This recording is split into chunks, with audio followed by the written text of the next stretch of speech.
This meeting is being recorded. Berbahagialah orang yang murah hatinya. Ucapan bahagia yang kelima kita akan lihat bersama-sama. Dan kalau kita review lagi, kita sudah lihat perkataan bahagia yang pertama itu, berbahagialah orang yang miskin di hadapan Tuhan. Karena merekalah yang mempunyai kerajaan sorga. Kemudian yang kedua itu, berbahagialah mereka yang berduka cita karena mereka akan dihibur. Lalu yang ketiga, berbahagialah orang yang lemah lembut karena mereka akan memiliki bumi. Dan yang terakhir kita telah lihat, berbahagialah orang yang lapar dan haus akan kebenaran karena mereka akan dipuaskan.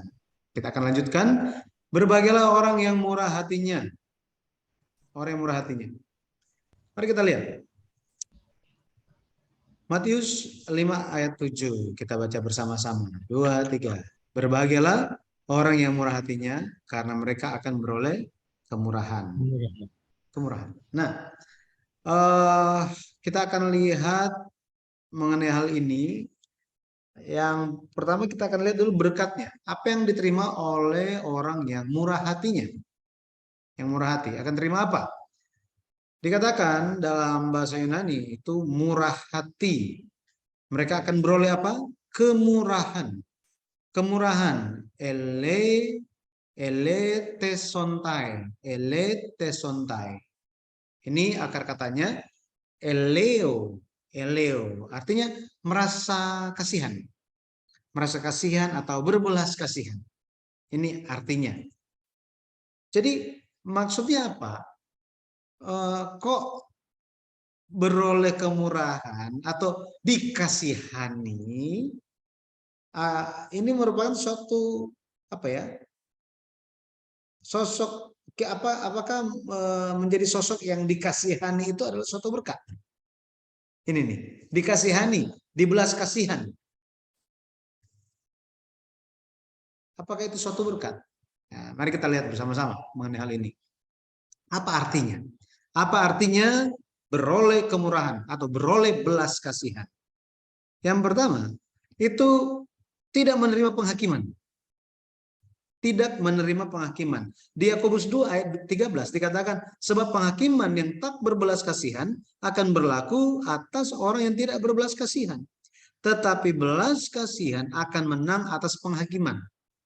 Belas kasihan akan menang atas penghakiman. Artinya, kalau kita lihat kata menang bahasa Yunani, itu menang atas yang kalah. Jadi menang telak gitu ya, mutlak. Artinya, belas kasihan ini dan penghakiman langsung dibandingkan. Tidak menerima penghakiman atau menang. Makanya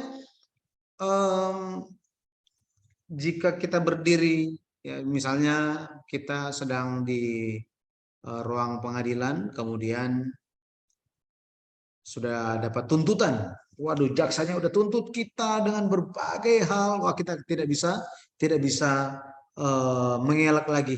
Oh, ini kita pasti kena hukum, gitu ya. Tetapi hakim berbelas kasihan kepada kita. Ini hakim berbelas kasihan kepada kita dan bilang apa? Dia udah nggak dihukum, nggak usah dihukum, bebas dari hukuman. Artinya menang atas penghakiman kan? Menang atas penghakiman. Itu sebabnya kalau kita baca ayat-ayat ini, Yudas 1 ayat 15, Yesaya 66 ayat 16, Yeremia 25 ayat 31, 2 Tesalonika 2 ayat 12. Penghakiman itu merupakan penghakiman merupakan hal yang pasti bagi semua umat manusia. Suatu pernyataan bahwa semua orang pasti akan dihakimi. Tapi dikatakan bahwa menang atas penghakiman, belas kasihan ini akan menang. Maka belas kasihan itu merupakan suatu berkat. Suatu berkat. New Living Translation. Ya, Yakobus 2 ayat 13 dikatakan, tidak akan ada belas kasihan bagi mereka yang tidak pernah menunjukkan belas kasihan kepada orang lain. Tetapi jika kamu telah berbelas kasihan Allah akan berbelas kasihan ketika ia menghakimi engkau. Ini jelas sekali. Ya. Jadi kita harus latihan berbelas kasihan, maka kita pun akan dibalaskan oleh Tuhan. Jadi meskipun ada dosa, akan terluput karena belas kasihan Tuhan. Karena kemurahan Tuhan. Yesus, dia menyelesaikan semua dosa kita di atas kayu salib. Jadi Allah telah berbelas kasihan kepada kita, maka kita pun harus berbelas kasihan kepada orang lain. Gitu ya. Jadi jika kita sadar betapa besar dosa kita, betapa besar pengampunan yang telah kita miliki, kita terima, maka marilah kita berbelas kasihan kepada orang lain. Gitu ya, semakin berbelas kasihan kepada orang lain. Pada akhirnya Allah tidak akan menghukum kita. Ini berkat. Baik, tidak akan menerima penghukuman, penghakiman. Itu berkat yang pertama. Berkat yang kedua apa? Itu adalah diingat Allah. Diingat Allah. Buku yang kedua dari seri Sejarah Penebusan yang ditulis oleh Pendeta Abraham Park, judulnya adalah Pertemuan yang Terlupakan. Jadi manusia yang telah jatuh dosa banyak sekali melupakan pertemuan-pertemuan karunia dengan Allah. Banyak lupa. Kita manusia lupa akan Allah, tetapi Allah ingat manusia. Allah mendekati. Ya, Allah mendekati, mengampuni, mengeluarkan kita dari kegelapan. Kalau kita lihat, Cornelius, dia bukan orang Yahudi, tetapi dia ini adalah orang yang takut akan Allah. Dan kalau kita lihat di Kisah Para Rasul, dikatakan dia saleh, ia serta seisi rumahnya takut akan Allah. Dan ia memberi banyak sedekah kepada umat Yahudi dan senantiasa berdoa kepada Allah. Di sini ada kata sedekah. Kata sedekah, elemusune, eleo, kata dasarnya sama kan? Jadi dia, Cornelius ini, orang yang menunjukkan kemurahan hati, orang yang berbelas kasihan kepada orang lain. Dia menunjukkan kebaikan. Ini Cornelius. Ya. Makanya mengenai Cornelius seperti ini, Allah ingat dia. Apa yang Allah lakukan? Yang Allah lakukan adalah ketika dia bermimpi, Allah menampakkan pada waktu itu malaikat menampakkan diri. Malaikat menampakkan diri kepadanya dan bilang bahwa apa? Semua doamu dan sedekahmu, sedekahmu telah naik ke hadirat Allah dan Allah mengingat engkau. Artinya apa? Sedekah di sini. Belas kasihanmu terhadap umat Tuhan telah diingat. Wah, dia jadi diingat. Orang yang diingat. Ini luar biasa. Ya, orang yang diingat Allah. Kita semua harus menjadi orang yang diingat Allah. Orang Israel di Mesir, mereka itu sangat kasihan hidupnya. Ya. Tetapi karena Allah berbelas kasihan kepada Abraham, Allah ingat Abraham, Ishak, Yakub. Allah ingat perjanjiannya. Allah berbelas kasihan kepada orang Israel. Makanya Allah menyelamatkan mereka. Nah, jadi nasihat yang diberikan oleh kitab Amsal adalah siapa banyak memberi berkat, diberi kelimpahan. Siapa memberi minum, ia sendiri akan diberi minum. Kemudian lanjutannya, Amsal 28 ayat 27, siapa memberi kepada orang miskin tak akan berkekurangan, tetapi orang yang menutup matanya akan sangat dikutuki. Jadi pada akhirnya Cornelius itu diingat oleh Allah, seluruh anggota keluarganya diingat Allah dan diselamatkan. Diselamatkan. Jadi ketika kita bermurah hati, ada belas kasihan, maka kita tidak akan berkekurangan. Tidak akan berkekurangan. Jika kita tidak ada belas kasihan, akan mendapat kutuk katanya. Ya, saya berdoa kiranya kita senantiasa diingat oleh Allah karena Allah melihat hati kita yang penuh belas kasihan. Hal yang berikutnya, berkat apa yang akan dimiliki? Itulah berkat beroleh kemurahan. Ini berkat beroleh kemurahan. dari maut kita akan hidup. Dari apa? Dari maut kita akan hidup. Ketika kita ada kemurahan, ketika kita ada belas kasihan, maka kita akan memperoleh hidup. Tabita, dia banyak sekali berbuat baik, memberi sedekah. Ini sama sedekah, berbelas kasihan. Banyak sekali dia berbelas kasihan. Dikatakan di Kisah 9 ayat 36 sampai 40, dia mati tapi dibangkitkan kembali. Maka ketika ada belas kasihan, ketika ada kemurahan hati, akan dibangkitkan, akan dihidupkan, Ya. Kemudian ada lagi kalau kita lihat di Filipi 2 ayat 27, Epafroditus dia nyaris mati, tetapi Allah eleo, Allah berbelas kasihan kepadanya. Allah bermurah hati. Dia dihidupkan kembali. Dari maut dia dihidupkan kembali. Jadi seperti itu.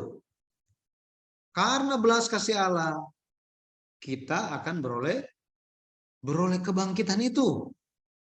Akan beroleh kebangkitan itu. Jadi kita akan dibangkitkan. Kita tidak akan mati selama-lamanya, tapi kita dipindahkan kepada hidup. Ya, hidup. Makanya hari ini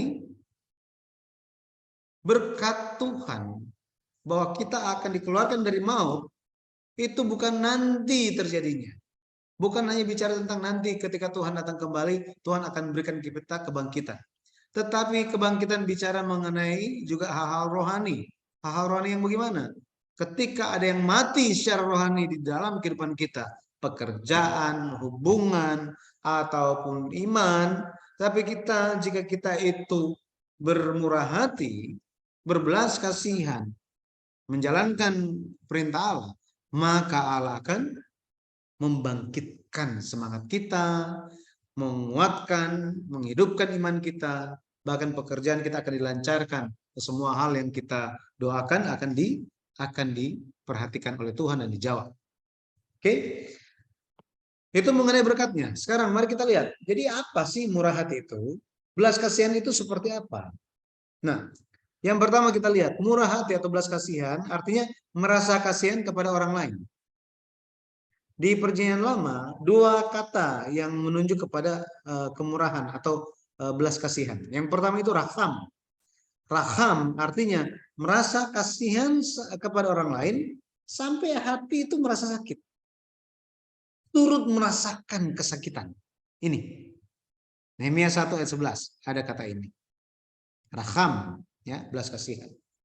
Kemudian kata yang kedua adalah keset. Keset. Ini menunjuk kepada melakukan perbuatan belas kasihan. Maksudnya bukan cuma kasihan ya, bukan hanya itu aja, bukan cuma di mulut, tetapi apa? Melakukan belas kasihan. Makanya di Perjanjian Baru, Tabita itu memberi sedekah. Artinya apa? Dia memberi di atas dasar belas kasihan dia. Cornelius juga. Contohnya di Kejadian 19 ayat 19, kemurahan besar, ya, kemurahan besar. Jadi belas kasihan itu menunjuk kepada merasa kasihan kepada orang lain sampai hati itu berasa dan berbuat, melakukan belas kasihan. Yang kedua, murah hatinya artinya kita harus bayar tapi nggak usah bayar. Ini kita dibiarkan untuk nggak usah bayar. Apa maksudnya? Ya, apa maksudnya? Ketika kita ada dosa, kita harus membayar dosa itu kan? Harusnya kita menerima penghukumannya. Tetapi kita tidak perlu menerima penghukuman. Kita tidak perlu menerima kutuk.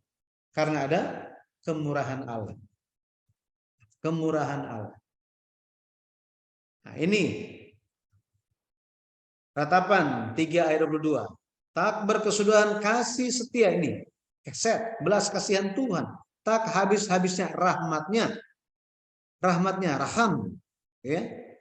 Kemudian Nehemia 9 ayat 31. Tetapi karena kasih sayang yang besar. Ini kasih sayang yang besar. Kasih sayang yang besar.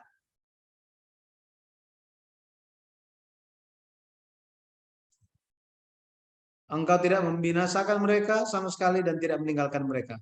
Karena Engkaulah Allah yang pengasih dan penyayang. Jadi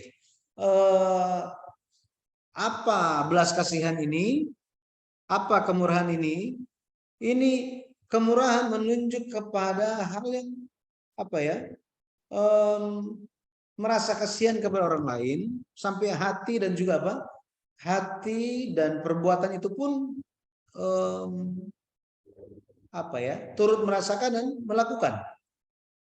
Berikutnya itu kemurahan atau murah hati atau belas kasihan itu menunjuk kepada seharusnya membayar harga tetapi nggak usah bayar.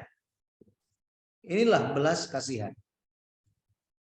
Maka orang yang seperti apa yang dikatakan murah hatinya? Orang seperti apa yang dikatakan orang yang murah hati? Yang pertama, itu adalah orang yang mendambakan kemurahan Tuhan. Orang yang mendambakan belas kasihan Tuhan. Kalau kita baca di Mazmur ini, pemazmur sering kali bilang, kasihanilah aku ya Allah. Ini sering kita baca. Ya, Mazmur 6 ayat 3, 9 ayat 14, dan lain-lain. Banyak sekali. Ya, banyak sekali. Contohnya ya, Mazmur 25 ayat 16. Berpalinglah kepadaku dan kasihanilah aku sebab aku sebatang kara dan tertindas. Jadi membawa dekat belas kasihan Allah. Artinya apa? Kita mendambakan kemurahan Allah.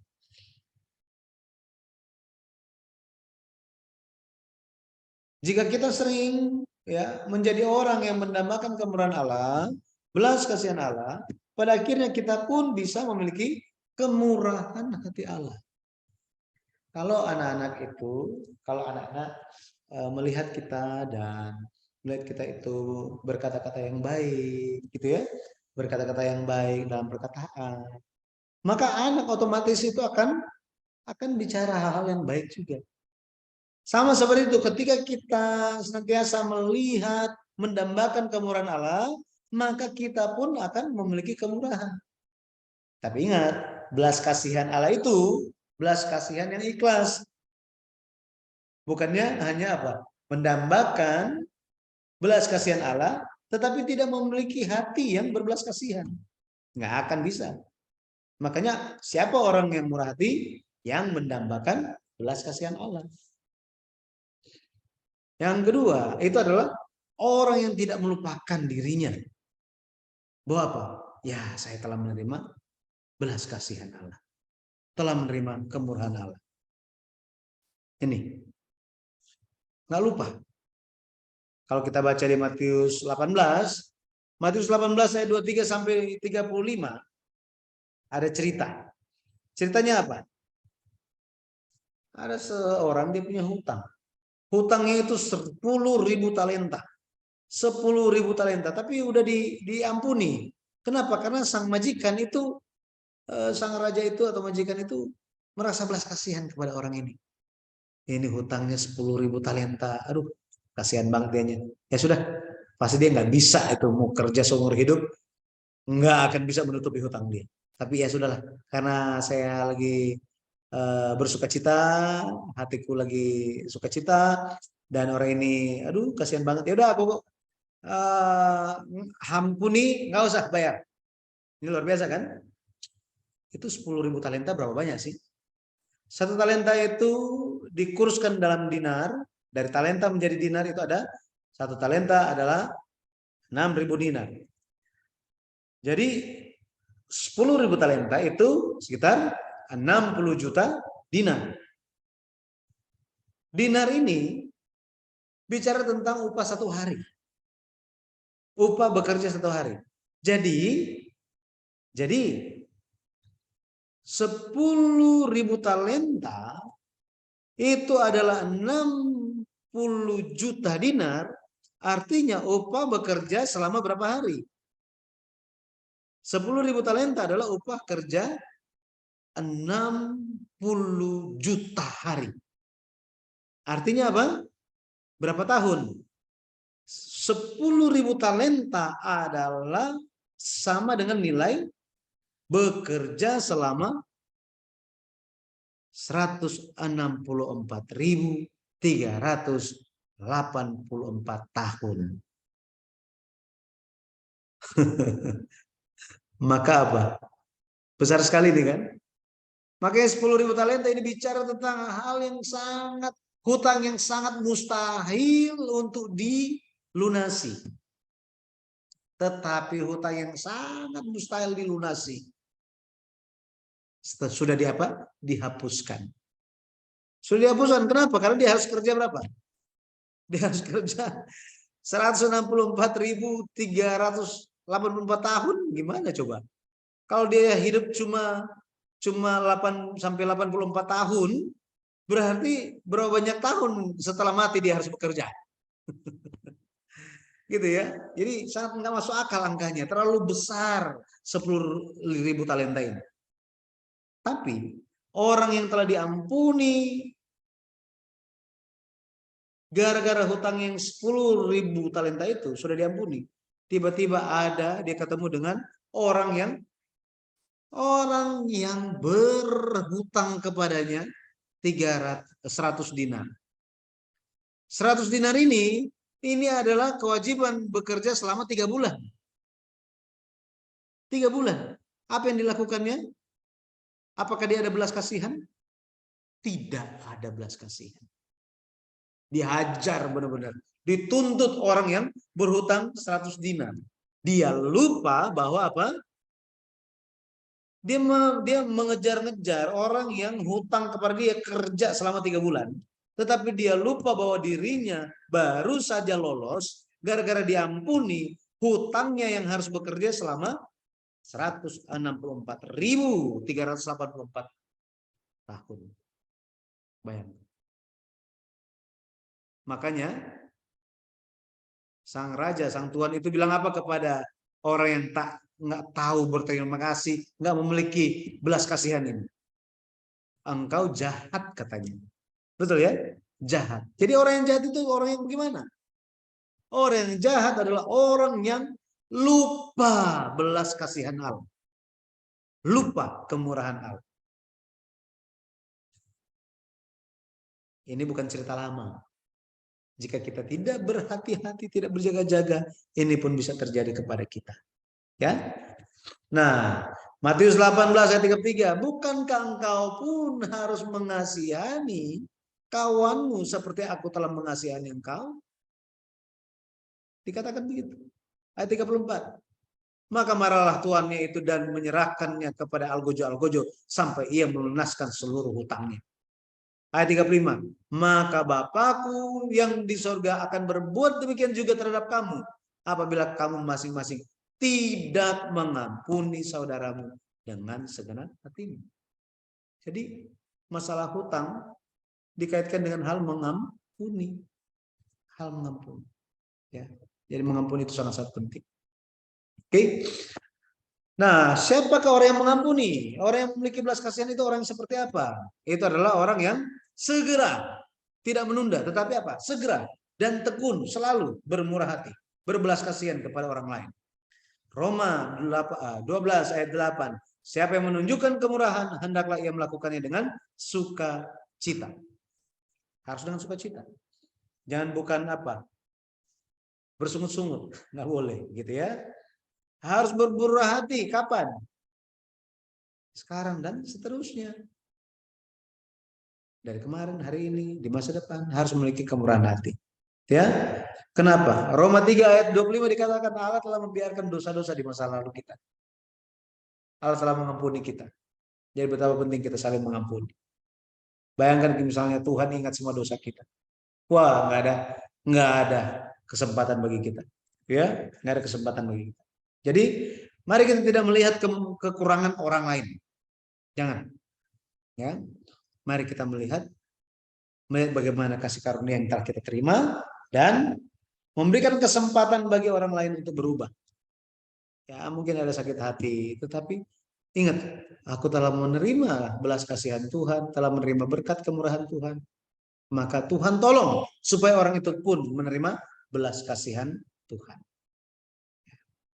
Belas kasihan Tuhan. Kalau kita lihat buku yang ke-10 yang ditulis oleh Pendeta Abraham Park, bahas juga mengenai ucapan bahagia yang kelima ini. Ini dihubungkan dengan anugerah umur panjang yang Abraham terima. Anugerah umur panjang, gitu ya. Umur panjang ini atau panjang umur bicara tentang hidup yang kekal, masuk ke dalam kerajaan surga. Lukas 13 ayat 28. Jadi perlu, sangat penting untuk memiliki kemurahan hati. Kenapa? Orang yang tidak murah hati tidak akan masuk surga. Orang yang tidak ada belas kasihan, orang yang tidak ada kasih, orang yang hatinya dingin, orang yang egois, ini orang yang tidak murah hati. Nggak ada tempat bagi orang-orang ini di surga. Nggak ada tempatnya. Ya. Jadi dikatakan Matius 25 ayat 32 dan seterusnya. Kalau kita lihat ini area yang seperti ini. Jadi kondisi orang yang terkecil, orang yang tidak dipandang, itu kondisinya seperti apa? Ya. Kemudian respon orang yang terkutuk itu seperti apa? Ini diibaratkan sebagai kambing di sebelah kiri. Kemudian respon orang yang benar, domba yang di sebelah kanan, itu seperti apa responnya? Nah, jika ada orang yang lapar, orang yang haus, ada orang asing, ada orang telanjang, orang sakit, orang yang dipenjara, maka orang yang akan dikutuk, orang yang akan terima kutuk, yang seperti kambing itu, respon mereka apa? Jika ada yang lapar, mereka tidak beri makan. Orang haus, mereka nggak akan beri minum. Orang yang asing, ada orang asing, mereka tidak akan beri tumpangan. Orang yang telanjang, mereka tidak akan berikan pakaian. Orang yang sakit tidak akan dilawat. Orang yang di penjara nggak akan dikunjungi. Inilah orang yang dikutuk. Orang yang benar, dia akan merespon seperti apa? Yang diibaratkan sebagai domba yang di sebelah kanan. Bagi mereka yang lapar akan diberi makan. Jika ada yang haus akan memberi minum. Jika orang ada ketemu dengan orang asing akan memberikan tumpangan.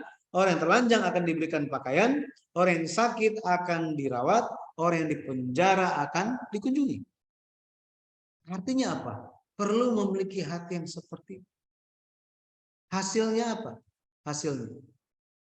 Hasilnya orang yang bagaikan kambing itu akan diusir katanya. Kemana dia akan diusir? Ke api yang kekal, tempat siksaan kekal. Sedangkan orang yang merespon, orang benar yang merespon dengan benar, akan masuk ke dalam kerajaan yang sudah disediakan sejak dunia dijadikan, masuk ke dalam hidup yang kekal. Matius 25 ayat 34 dan ayat 46. Ini luar biasa. Ya, luar biasa. Maka sangat penting bagi kita. Sangat penting bagi kita untuk menjadi orang yang benar, menjadi domba yang diberkati, yang merespon dengan baik, yang memiliki belas kasihan dalam hati kita. Saya berdoa kiranya kita menjadi orang-orang yang memiliki belas kasihan ini. Amin. Amin. Kita lihat ayatnya ya. Kita lihat ayat 45. Kita baca 2, 3. Maka ia akan menjawab mereka, aku berkata kepadamu, sesungguhnya segala sesuatu yang tidak kamu lakukan untuk salah seorang dari yang paling hina ini, aku tidak melakukannya juga untuk kamu, tidak melakukannya juga untuk aku. Artinya apa? Bagi mereka yang tidak merespon orang-orang yang rendah, orang yang hina, orang yang kecil, maka mereka tidak melakukan, tidak berbelas kasihan terhadap Tuhan katanya. Ini, tidak berbelas kasihan kepada Tuhan. Ayat 34 dikatakan apa? Dan raja itu akan berkata kepada mereka yang di sebelah kanannya, ini yang melakukannya, ini yang berbelas kasihan. Mari hai kamu yang diberkati oleh Bapakku, terimalah kerajaan yang telah disediakan bagimu sejak dunia dijadikan. Ayat 46, tetapi orang benar ke dalam hidup yang kekal. Jadi pada akhirnya kiranya kita semua menjadi orang-orang yang memiliki kemurahan hati. Ya, orang-orang yang memiliki kemurahan hati, orang-orang yang berbelas kasihan, orang-orang yang senantiasa mendambakan kasih karunia dari Tuhan dan mempraktekannya dalam kehidupan sehari-hari. Berbelas kasihan, murah hatinya. Pada akhirnya kita menerima berkat hidup yang kekal. Berkat panjang umur seperti halnya Abraham. Haleluya. Amin.